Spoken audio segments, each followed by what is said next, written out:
Hi, folks. Morning, afternoon, evening. It's great to be here. Today we're going to have our session on biodiversity and sustainable development, and I'm really happy that we have one of the world's foremost wildlife biologists, Dr. Ullas Karanth from Wildlife Conservation Society in New York, Bronx, but also having global operations here with us today. We've been lucky to get him because he's the head of the India operations, and he actually is the director for science for Asia for WCS. And Dr. Karanth has been now doing wildlife conservation kind of in the field for like over 35, 40 years, and specific wildlife research for the last 28, 30 years. And it's really terrific. He has kind of really in-depth knowledge on prey-predator relationship and kind of interfacing with policymakers. And I'm hoping today that he would be actually be kind of drawing on his kind of really years and decades of work to give us a sense of what are the challenges facing biodiversity conservation in this age of development, which we hope will turn into an age of sustainable development. So thank you again, Ullas. The lights are on like this? Yeah, or? that's okay. Okay, yeah, sure.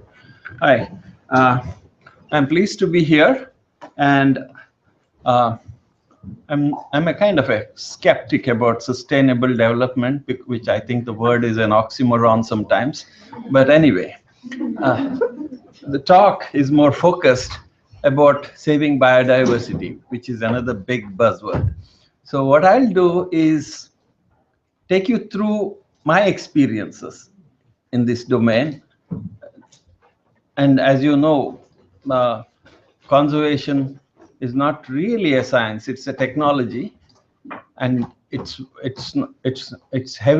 a field where, like Brecht's characters in search of a play, there are a lot of conservation models looking for data or reality to be confronted with. So this is a very empirical report from the field of trying to mesh conservation with science, because a lot of people outside of the conservation field view conservationists as some kind of tree hugging lot, or those who love kissing bunnies, and it's the dog in the street, the cat.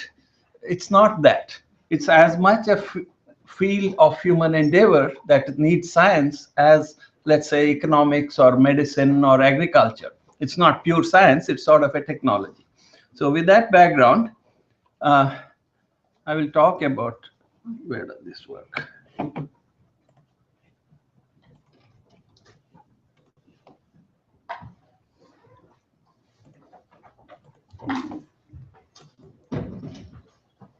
All right.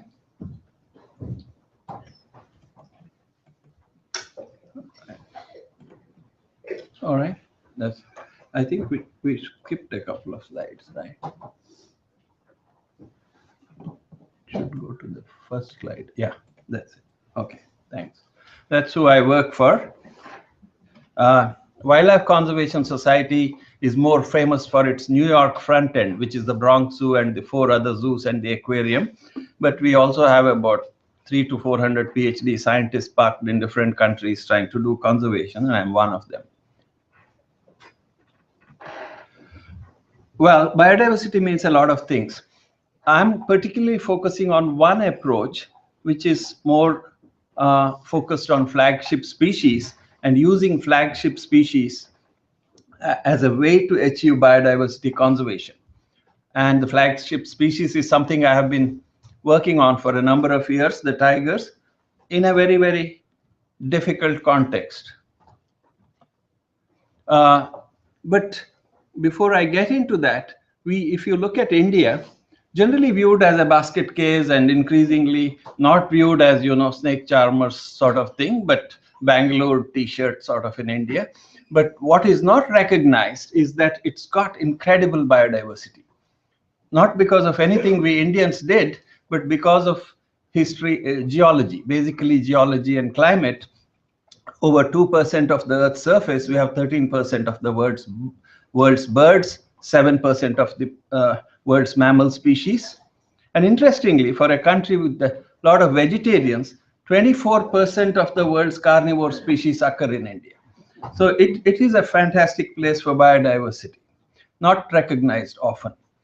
Imagine within the political boundaries of one country, we have the grizzly bear, we have the red fox, we have the elk that you have in the North America and Europe. We have the African elements like the hyena, the leopard, and the lion. And we also have typical Asian forest species like the tiger, rhino, and the dog, wild dog. But the conditions are what makes it a tremendous challenge. The land area is about a third of that of US. The population is 1.2 billion. And despite the development that has gone on in the last 67 years since independence, 60% of the people depend on land. A lot of dependencies in terms of biomass as biomass as fuel.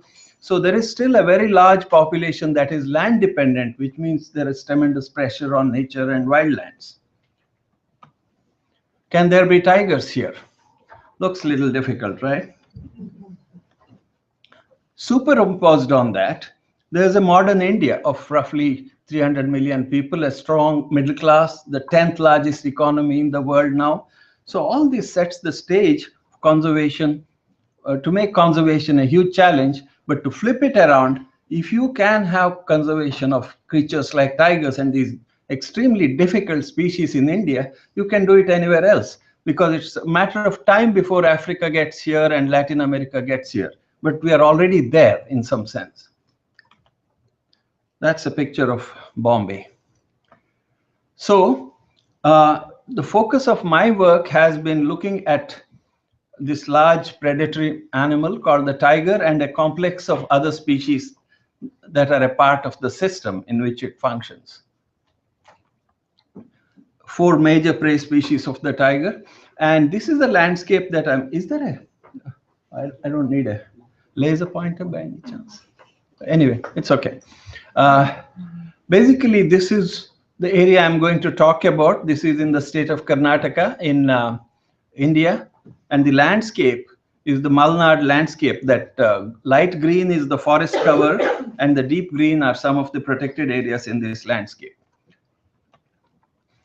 So my career as a researcher began in the 80s. And this was primarily because I started as an engineering student. Anybody who came out of school in India in 1964 became either a doctor or an engineer. So that's what I ended up in. But I hated engineering for every minute that I studied it. And in 1965, I read an article by one of the greatest wildlife biologists of this century and the last century, Dr. George Schaller. He was the first one to study tigers in India in 1963. And I read this article and I said, damn, this is what I'm going to do. I'm not going to be an engineer. It took me a long time to steer away from being an engineer to a full-time professional biologist. And the step involved, working in a factory, selling tractors to farmers, and even farming for about 8 years. But all these gave me insights as to how society functions outside of the academia and outside of the world that we think about conservation. These are some pictures from my early research. Dr. Schaller is on the right measuring that. Or it just happened that he was my hero. In the end, when I graduated from University of Florida, he ended up coming there, and he liked me, and I ended up working for WCS 25 years ago. So my first project actually was to try to understand tiger behavior by putting radio collars on these animals, because one key thing about conservation is you can't save an animal if you don't know what it needs to survive. A lot of conservation happens in the absence of knowledge about the biology of the species you are trying to save. So if you do that, it's like a doctor prescribing medicines without seeing a patient. That's not going to work very well. So I had a project, the first project in India, putting collars on tigers and tracking them. And for a number of years, I tracked this tigress called Sundari. And in fact, I spent 5 days a week with Sundari and 2 days with my wife. You should also say, what does Sundari mean? I need to, you have given me 45 minutes, so, all right. So one of the key challenges was when I began my research, there was no protocols implemented in ground on counting animals. So the biggest challenge was we had numbers that forest officials who were entrusted with the reporting government statistics came up with numbers which had absolutely no root in science or anything. The culture wasn't there in the forest department. They were into logging and administration. So I had to start applying, but the tools had been developed in the West. Good tools were available. So it was, for example, one method called line transect sampling, where you walked trails and counted the tiger's prey, because that's really important. So it was it worked really well. Again, the first application of this tool that was developed here, but applied back in India. So we were able to work and estimate numbers of different species across different parks, and also get numbers of different, all those different colors are different large mammal species that the tiger food. And you see, one of the things was, there's a general impression that African savannas are full of wildlife and the forests are very poor and among ecologists. This comes from Latin America, which is very depopulated in terms of large hoofed animals because of its evolutionary history. But when I went and measured actual densities of animals in the field, we found these actually exceeded the African savannas in terms of how much meat on the hoof was there, which is a very big plus point if you are trying to save big animals, because you can then have small parks, fragmented parks, and yet support a large number of carnivores. And these kind of insights come from actually doing research. So this is just a couple of parks, basically showing that there's 5,000 to 6,000 kilograms of meat on the hoof for tigers. So as I was kind of wrapping up this study, looking at prey densities, looking at tiger biology, suddenly in the early 90s, the rising affluence of China suddenly posed a new threat. This was the demand for tiger body parts in China. It's a part of Oriental medicine. So rising affluence meant everybody wanted it. So there was a huge pressure on tigers. Tigers were hunted, yet the government had this really dumb, unworkable approach to counting tigers. They sent out forest guards, they took tracings of the tiger tracks and claimed to recognize every tiger from its track shape. It didn't work. So I had been kind of critiquing this approach for a long time, but at the same, which didn't make me very popular.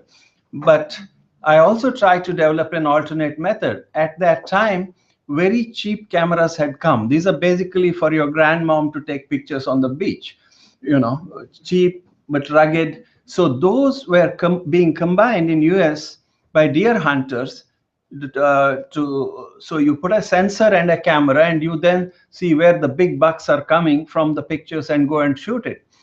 So I thought this would be a smart way to actually count tigers.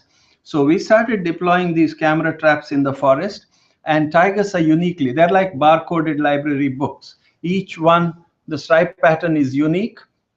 So we were able to, again, count tigers by recognizing them individually. The interesting thing, again, was that you don't get everybody. So how do you know you got everybody? Or how do you account for the missing animals? Once again, there's a very powerful approach developed. Again, look at the history of this. P.S. Laplace developed it for counting human populations in France in 1782. Then a fish biologist in Denmark used it to mark and put fish and recapture them, and it's a main tool in fisheries. And duck biologist Lincoln in North America used it to count ducks from hunter tag returns. So these models are very sophisticated, and I use these. They are called capture-recapture models. And using them, I was able to estimate numbers of tigers, including the ones that you didn't see. So using, right now, we are working in this landscape I began this in 91, 92. Now it's many years. We are covering a huge area, covering the entire Western Ghats landscape. And typically, We are getting about 200, 300 tigers in our cameras and estimating numbers, which we think is around 400 tigers in that landscape. Again, this is the number of the population densities of tigers. This gave a very interesting information. These 4 sites, the 2 sites at the top have been under protection, conservation for a long time, 30, 40 years. You can see tiger densities are very high. The 2 lower sites are new reserves where recovery efforts are just beginning and the densities are very low. So you have a goal to shoot for when you try to save tigers here. This is just the numbers, that was densities. This is the largest tiger population in the world, the one that I'm working on in the state of Karnataka and the neighboring states in the Western Ghats. And this type of tracking then over time repeated gives you life histories of individuals from the birth to death, movements. It's now assisting in forensics. When a tiger is poached and the skin is seized, we are able to trace its origin because we are able to match the we are even documenting dispersal from one park to the other. A single individual that moved about 300 kilometers, another one moved 180 kilometers. So as we spread the research across India, there was a strong feeling in the conservation community that the decline of the tiger's range has shrunk by 93% in the last 150 years. And this is driven by the Chinese bone trade and the consumption in China. It turns out, actually, it is the hunting of the prey by local people that's the main driver. Yes, the Chinese trade has an effect, but right now, this large range contraction and depressed tiger densities are clearly linked to prey densities, because once the prey comes back, the tigers come back. They can take a lot of attrition if there's enough food and they can reproduce. So this was a real insight in the late 90s. It changed the tiger conservation paradigm completely, saying it's really hunting of the prey. Because imagine if the pressure is from Shanghai and some poacher operating, you deal with it in a different way. You need to intercept, you need sanctions. Whereas if it's the villager going and putting a wire snare and eating the prey, all those things don't work. You need to do something else. You need to do patrolling on ground and keep him away from the tigers. It's a very different thing. So tigers have high mortality rates, but that doesn't matter as long as their reproduction is kept up. One of my students, she's worked on tigers outside protected areas. Now, as the conservation measures have succeeded, we have tigers coming out of some of these areas, moving in human-dominated landscapes, which is a huge problem. I'll talk about it a little later. And this leads to conflict, because when you see a tiger in a human-dominated landscape, the smart thing to do is to stay away. But unfortunately, what people do is it very quickly turns into a spectacle. People hire cabs, come in vans, mob the tiger by the hundreds, and then get too curious and get mauled, and the tigers get killed, and the riot police come in, and it's a dreadful thing that you have. In some sense, it's a prize of success of conservation. Beyond the tiger, we are also looking at other species. Like one of my students works on leopards. So all the same methods work, the counting methods and all that. So we have been working on leopards, and leopards pose another problem altogether. They are very adaptable. They're like the mountain lions. So since conservation movement began in the 70s, particularly in the last 10, 15 years, their numbers have increased. They were hunted heavily. Now the hunting pressure is much less, and they do very well in farmlands and in rural landscapes, because India has a huge number of domestic dogs. And these are not owned dogs, so they're all over the place. There's a lot of garbage.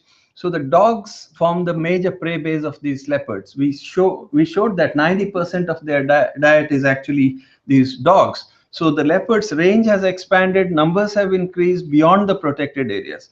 And again, they pose a problem because they do come into conflict. This is my student Vidya Atre, who works on these leopards. So all this means, how do you respond to this? Typically, they catch them and release them somewhere, and we found that actually leads to increased attacks on humans because the animals are not in their territories, they are stressed. So there's a major campaign educating the people to ignore the leopard, because it's not causing any harm for the most part. It's eating these stray dogs, and so educating the people is really important. The other thing I found was that if your science has to have an impact, you need to broaden your constituency. And one of the things that we have done is to use a kind of a model of citizen science. It didn't start with that label because I didn't know I was doing citizen science. I had all these people who came and wanted to do field work, and I involved them in the field work, and gradually it built up a network of very committed individuals across the entire landscape. And they came from different professions, not necessarily from science background, but they spent time and they understood the value of science in conservation. And then you could have a constituency to deal with problems like this. This is crop loss, conflict between elephants, and nearly 70 to 80 people are killed by elephants in my state. Nothing compared to tigers. Elephants are far more dangerous in these situations. And there is retaliatory killing of elephants. So we have a major program going on elephants, looking at numbers, looking at changes. One of my students graduated recently from University of Florida looking at elephants. Elephants are under threat, as you know, in African ivory business. That threat also affects Asian elephants. We have a different species of elephants in Asia where the females don't have tusks, but the males are still targeted. We are developing new survey techniques. For example, the high intensive technique using cameras cannot be applied over large landscapes. So we developed what's called occupancy modeling. I don't want to get into the technique, but this is a simple way of looking for signs and still coming up with reasonable estimates of relative abundance across very large landscapes, applying that for different species. Another group of people, another PhD student is working on Asian wild dogs, which are a highly threatened species, again found in the same landscape. And some other students are working on small carnivores. As I said, India has a huge diversity of carnivorous animals, and a lot of them are the smaller species. The one at the bottom is called the rusty spotted cat. It's found only in India. And someone else is looking, and they don't take cabs, they ride on the mom's back. So one of my students is working on bears, sloth bears, hyenas, and we found actually the hyenas have stripes, and we could use the same capture-recapture photographic technique for estimating numbers, extension of range of different species. And Dr. Ullas Karanth, who happens to be my daughter and my colleague, is interested in biodiversity outside the protected area system in plantations, and we documented quite a lot of biodiversity outside not the big creatures, but all these other varieties of biodiversity, more than 400 species of birds and frogs. And so this is the graph I already showed you. It has been at every step trying to infuse science. That has been the key, because otherwise the policy is not very effective. The second thing is, as you do research, you develop new models of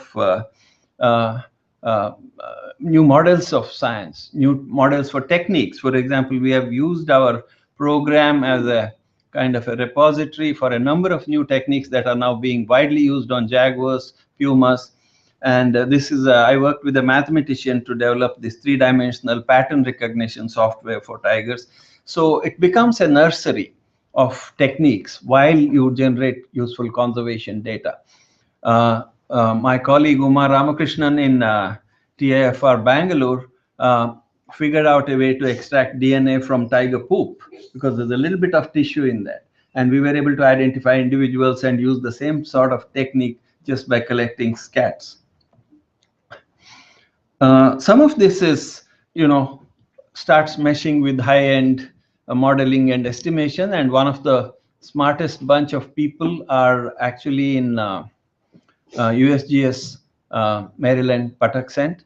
I've been working with them for 20 years, and a lot of these new models have come out of there. In fact, one of them was at a PhD program here, Charles Yakulik. He's now somewhere else. He's moved from here. We also work with technology companies, like we are working with Intel India, trying to develop a camera trap that works in pitch darkness. It works in in prototypes, but when we take to the field, it doesn't work. So we're struggling. So essentially, I've talked so far about the scientific inputs. Now, there are two things you need to make it all work. You need law enforcement. There is no way you can just give a slideshow and expect people to protect tigers.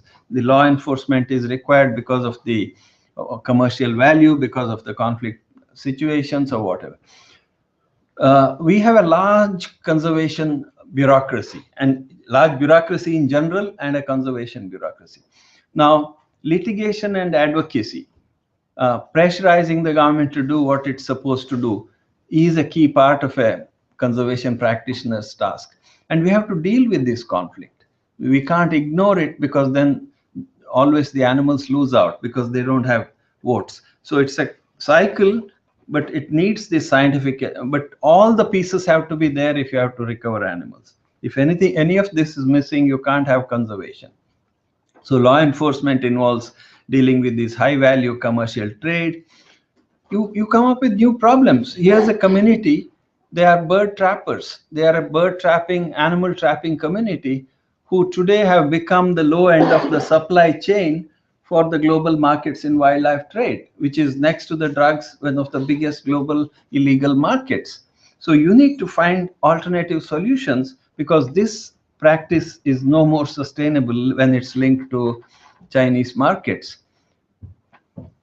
Again, there are two kinds of pressures that come. One comes from the rural sector, grazing, hunting, forest fires, forest product exploitation, all at unsustainable levels, because it's market linked. It's no more at a low density or at any low rate of harvest. The other side is this modernization. Economic growth is putting its own pressures. For example, we had to fight one of India's biggest iron ore mines. Some of the conservation practitioners that I work with went litigated for 7 or 8 years and got it shut down. This is what it was in an area of 8,000 millimeters of rainfall at an elevation of 1,500 meters. We are now putting in a major highway system in India. It's required, it's necessary, but unless you have mitigative measures, the consequences for small parks are disastrous, because we don't have a huge amount of natural space left. In fact, recently there was a paper in Science which took such a macro view of roads. It showed all of South India as, oh, that's where you can have highways everywhere, because the data was so poor. It's a paper in Nature or Science, one of the journals. But translated to ground level, the data was so poor. Actually, it's an area littered with roads. Then you have to engage public. And one of the things you do, this person is India's cricket captain. He's a friend of mine, a former cricket captain. So you involve these public personalities, because they have a reach. If they endorse tiger conservation or whatever, it has its own reach. And one of the things in India is, if you talk to a typical upper middle class person, they say, oh, all politicians are rascals and we shouldn't do anything with them. I think it's completely wrong. Politicians play a significant role. There are many who have played key roles if you approach them correctly, and perhaps if their self-interest is not affected too much. But in many cases, they do intervene, and they are a very effective way to advance conservation. Law enforcement agencies, again, they have a forest department in particular, has a major role. They control the land, but their job is a thankless job. Their job is to say no to everybody. So it becomes very difficult, and unless you support them. So one of the key things we do is, when the forest department employees are harassed through litigation, we try to defend them, because that's really key, because their job is not easy.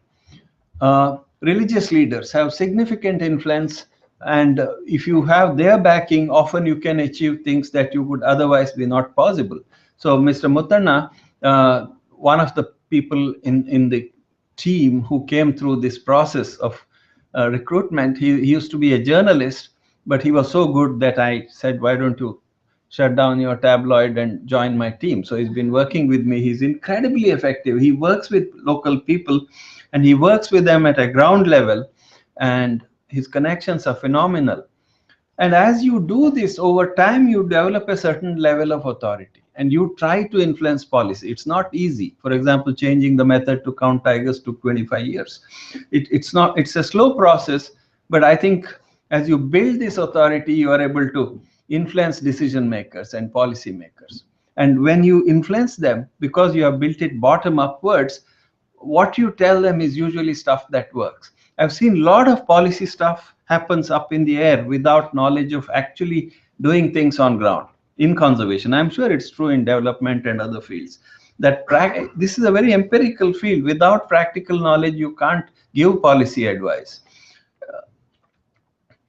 One of the real dilemmas in India is all this strengthening, protection, all this stuff basically is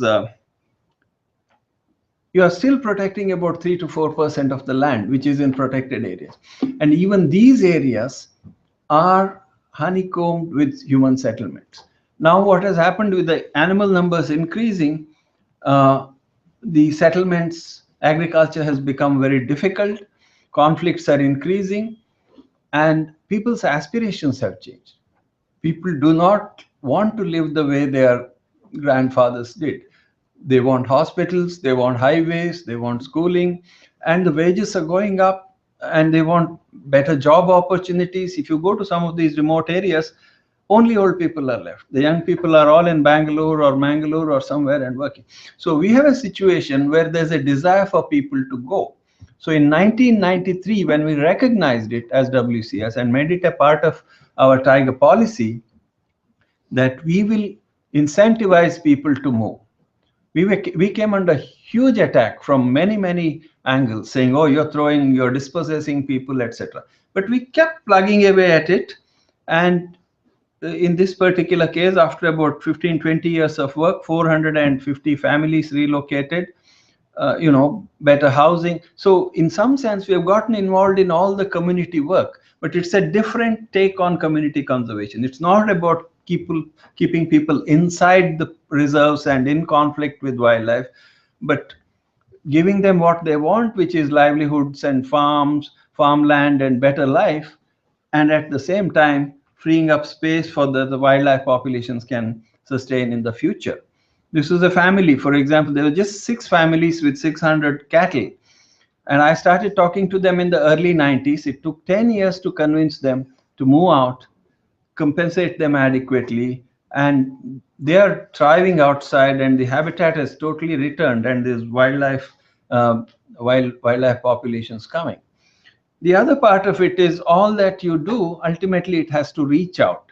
You have to, not all of it is replicable everywhere. Even this conservation model, I think, will work in about 6 or 7 states of India where there is a strong middle class. It won't work in Nagaland or some of the northeastern states where there is a tremendous amount of a totally different culture. You need a strong middle class, I would say, for this model to work. But sharing experiences and putting this information out in terms of publications, in terms of media campaigns, in terms of local awareness around the parks, building capacity of the managing agencies, and the citizen science, recruiting people through field work. And increasingly, we are developing science. We started, I realized that for a country of 1 billion people, we didn't have a very good wildlife biology program. So we worked with the Tata Institute of Fundamental Research and WCS collaborated to start a master's program in 2004. And about 75 students have graduated. They have worked all over India, and they're doing well professionally outside. So that's been another avenue. So it's conservation in the broadest sense. Biodiversity conservation, eventually, long-term, 30, 40, 50 years to achieve something, has to have all these elements. These are some of the things that our students have done. And last thing is money.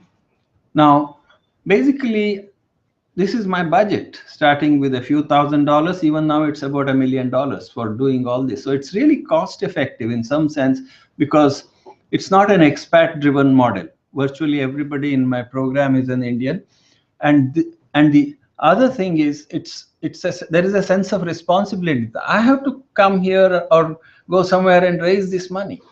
So then you tend to be effective, efficient, because if what I have seen typically with the projects of multilateral aid agencies is that they just first throw a huge chunk of money and there's a log frame, and then the money just gets frittered away. There's no deliverables. So I think really critical that those who are spending the money should have some responsibility for raising it. I think it brings a huge sense of proportion when you do that. So if you do all this, I do think biodiversity and human beings can coexist. At different levels, it's a complicated story. Incidentally, this is my granddaughter, and I hope she will also see those tigers when she goes to the jungle. Thank you. That's what I wanted to say. I don't know whether I overshot the time. I'll be happy to answer questions. You'll have to guide me a little bit. Questions are here. You can just click select. Okay, whichever okay. question you want to ask.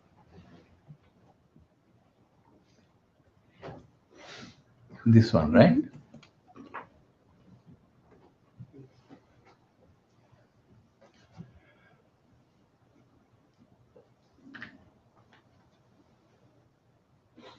I'm not sure I fully understand this question, but I think what's being asked for is whether we should manage the protected areas or outside. I'm not very sure what's being asked here, but my view is in the 1990s, there was a debate. One of the papers listed in that is a paper by John Robinson. There was a series of 3 papers. I think we need strong conservation areas, but we also need areas that are multiple use, and we also need certain areas that are earmarked for production of energy, food, whatever. I guess that would be my answer to that question.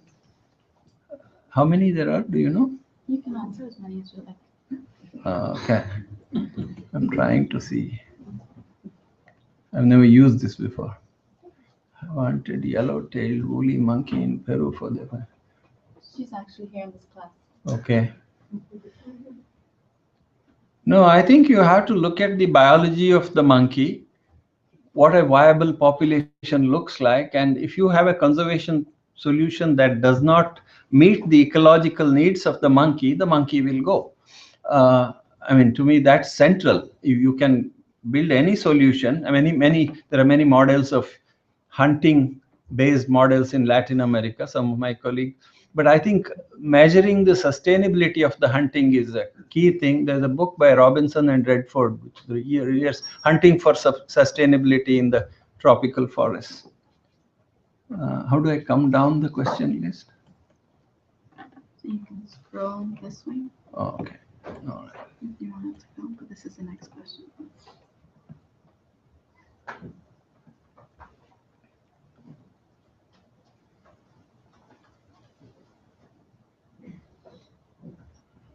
Well, this is again a very broad, you can't lay down the law across the globe saying, this is how we will reward you if you save. I don't know whether that will work, but I think my view is if we have to sustain biodiversity in the face of a global human population that may reach 10 or 12 million, I think we have to use intensive agricultural technologies. I don't see an escape from that, that somehow going back to, say, the 12th century agricultural practices or whatever, we can deal with the current problem.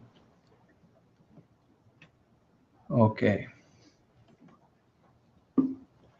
What ways infrastructure can be planned in order to conserve rather than disrupt ecosystems? I think this is a very good question. A lot of infrastructure that's coming in Asia is completely ill-conceived, ill-planned.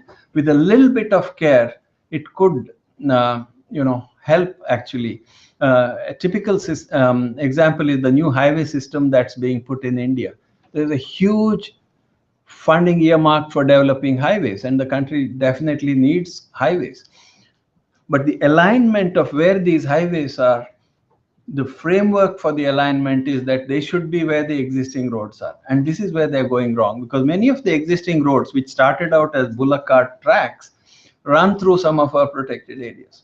So when you're putting a 5,000-kilometer highway, you can go around these parks in many cases rather than put it right through. And that's not being thought through carefully. And there are mitigative measures you can put where it's inevitable. So there are underpasses or overpasses or whatever. One of my own examples was a very simple one. I was on this federal government's regulatory committee, and the state government of Karnataka came to us with saying, we want to put a 220-volt kVA power line through a particular part of the Western Ghats. We said, well, when do you start? No, they said, we have built the power line all the way. There's just this 7 kilometers of forest, and that's where we want permission. We have already invested 2 billion rupees on the power plant. That's when they come. So in some sense, you have, what we did was we told them, okay, there's another power line feeding a mine which has been closed down. That is 19 kilometers further north. If you dismantle that line, we'll give you permission for this. In other circumstances, they wouldn't have agreed. But in this case, they were desperate because they couldn't evacuate the power because of this. So these kind of trade-offs are possible, and I think they are very important. Okay, this is a good one. This is a question on ecotourism. This question is constantly asked. Can tourism help? Tourism can help as well as it can harm. Its role as in educating the people about the value of wildlife is immense. But what is happening in India is that increasingly the tourism model is copying the African tourism model, which is of high-end tourism, of the kind that you see in Kenya and South Africa. So the parks have lodges around them, and a proliferation of these lodges, extremely high entry fees. And this is, to me, this is creating a bit of a problem, because to recover those parks for 20, 30 years, you have stopped other local users of the land, you have stopped livestock grazing, and then you suddenly start bringing in people who pay $500 a day and only they can see it. It creates huge resentment. And unfortunately, the tourism industry in India has not been very visionary in this. But the budget tourism that operates in Indian parks, which again is very different from Africa. If you go to African parks, you don't see many African tourists in the park. Whereas in India, there's a huge local middle-class constituency for wildlife, which has come because of this park. So it's a question of balancing all these things and regulating these. But lastly, I see wildlife tourism as a positive force, provided we can use it to expand the parks, because many of the lands where agriculture is going on is marginal, and often conflict with wildlife is a major character on the edges of the park. If the farmer can make more money from managing the land for having wildlife on his land, and he gets a share of the profit, that model, I think, has scope, but it requires very, very careful interventions. Indian corporate sector hasn't displayed that wisdom yet, but I think it's something that offers some promise. That's just one last question, yeah, and then we can close with it.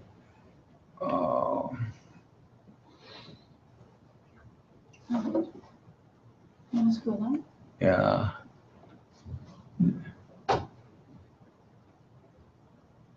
Okay, this is again a very general question about population growth and biodiversity.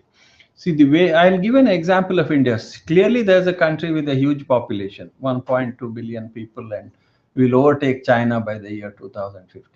There's clearly a need for economic growth. If the conservationists say, we don't want economic growth, we want to freeze everything, there are no takers for that.